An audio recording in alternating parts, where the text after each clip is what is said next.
Most of what you learned about history in school was carefully selected.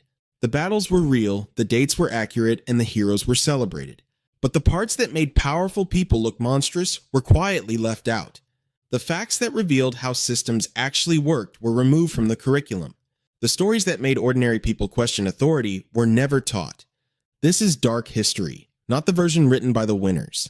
These are the facts that were buried, suppressed, or simply never mentioned. Every single one of them is documented, verified, and deliberately forgotten. Fact 1. The Roman Colosseum had a drain specifically for human blood. The Colosseum in Rome is one of the most visited monuments on Earth. Every year, millions of tourists walk through its ancient arches and photograph its ruins. What the tour guides rarely mention is what the architects had to plan for. The arena floor produced so much blood during games that it required an engineered drainage system. Roman engineers designed a dedicated network of channels beneath the sand specifically to remove blood. The sand itself was chosen because it absorbed blood efficiently between events. The word arena comes from the Latin word for sand, harina. It was named after the material used to soak up the aftermath of what happened inside. On peak days, the Colosseum hosted executions, animal hunts, and gladiatorial combat consecutively. Estimates suggest that over 400,000 people and 1 million animals died inside its walls across its history. The Romans considered this entertainment so normal that they brought their children and ate lunch during the events. The drain was not a detail, it was a feature. Fact 2. Medieval doctors believed smelling bad was protection against disease. The Black Death killed between 30 and 60% of Europe's population in the 14th century. Medieval doctors genuinely tried to understand what was causing it and how to stop it. Their conclusion was that disease spread through bad air, a theory called miasma. If bad air caused disease, then logic suggested that equally bad air could cancel it out. Doctors began prescribing patients to smell the most offensive things available. This included rotting meat, human waste, animal dung, and unwashed clothing. Some physicians kept goats in their homes and instructed families to breathe near the animals all day. Others recommended holding a jar of urine under the nose during outbreaks. Wealthy patients paid for specially prepared mixtures of excrement and vinegar. The treatment did not work. The disease continued to spread. What made this tragedy worse is that the actual solution, avoiding rats and fleas, was discoverable. The medical establishment was so committed to miasma theory that obvious evidence was ignored for centuries. Fact 3. The United States government deliberately poisoned alcohol during Prohibition. Prohibition in the United States banned the production and sale of alcohol from 1920 to 1933. Americans did not stop drinking. They simply obtained alcohol through illegal channels. The government was aware of this and needed a way to deter people from consuming bootleg liquor. The decision made by federal authorities was to poison the industrial alcohol supply. Industrial alcohol was legal and used in manufacturing, but bootleggers were diverting and redistilling it for consumption. The government ordered manufacturers to add methanol, chloroform, kerosene, and other lethal substances to industrial alcohol.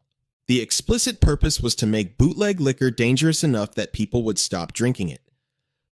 The result was that thousands of Americans were poisoned and killed by their own government. Estimates of the death toll range from 10,000 to 50,000 people across the Prohibition era. Government officials at the time acknowledged the policy publicly and defended it as a necessary deterrent. One senior official stated that people who chose to drink illegal liquor had accepted the risk themselves. This policy was debated in newspapers, discussed in Congress, and continued for years. It was not a secret, it was a decision. Fact 4. Ancient Egypt had workplace strike records dating back 3,000 years. The world's first recorded labor strike in history did not happen during the Industrial Revolution. It happened in ancient Egypt in approximately 1170 BC, during the reign of Ramesses III.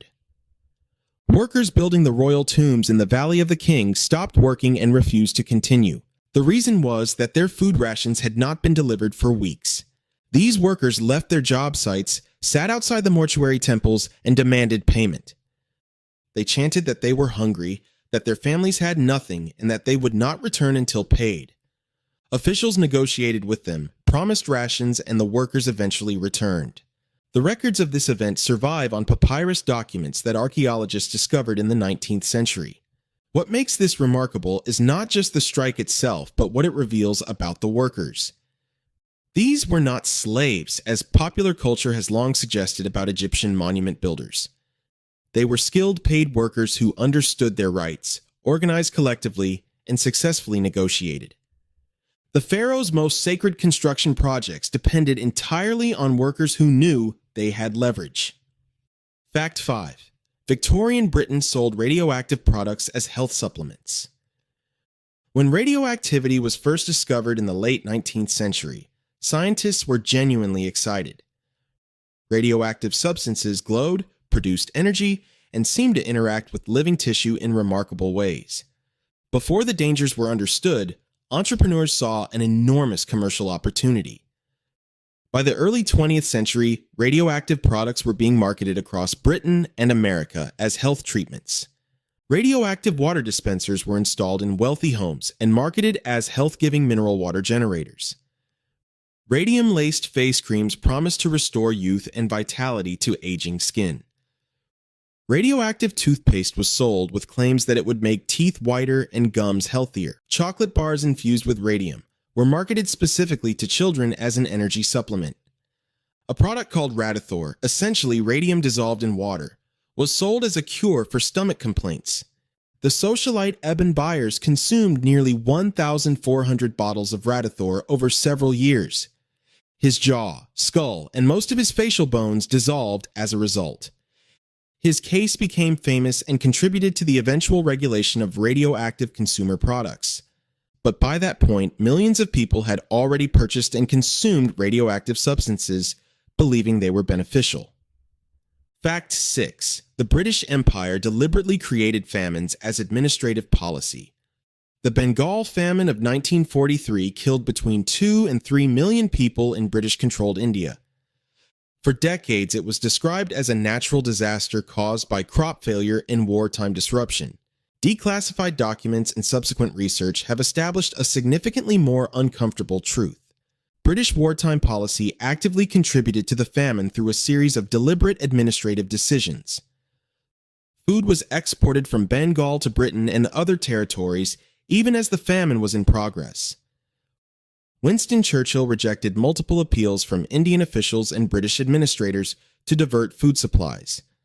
When asked why aid was not being sent, Churchill reportedly asked why Gandhi had not yet died.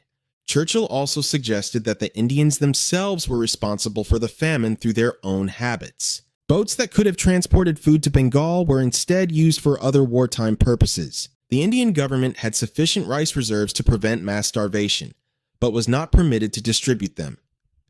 Economic historian Amartya Sen has demonstrated that famines virtually never occur in functioning democracies. They occur when governments decide that certain populations are expendable in the calculation of competing priorities. The Bengal famine was not an accident. It was a consequence of decisions made by people with the power to make different ones. Fact 7. The Catholic Church operated a system of paid sin forgiveness for centuries. During the medieval period, the Catholic Church developed a product called an indulgence.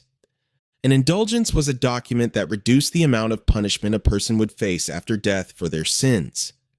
In theory, indulgences were granted in exchange for prayer, pilgrimage, or acts of charitable service. In practice, by the 15th century, they were being openly sold for money.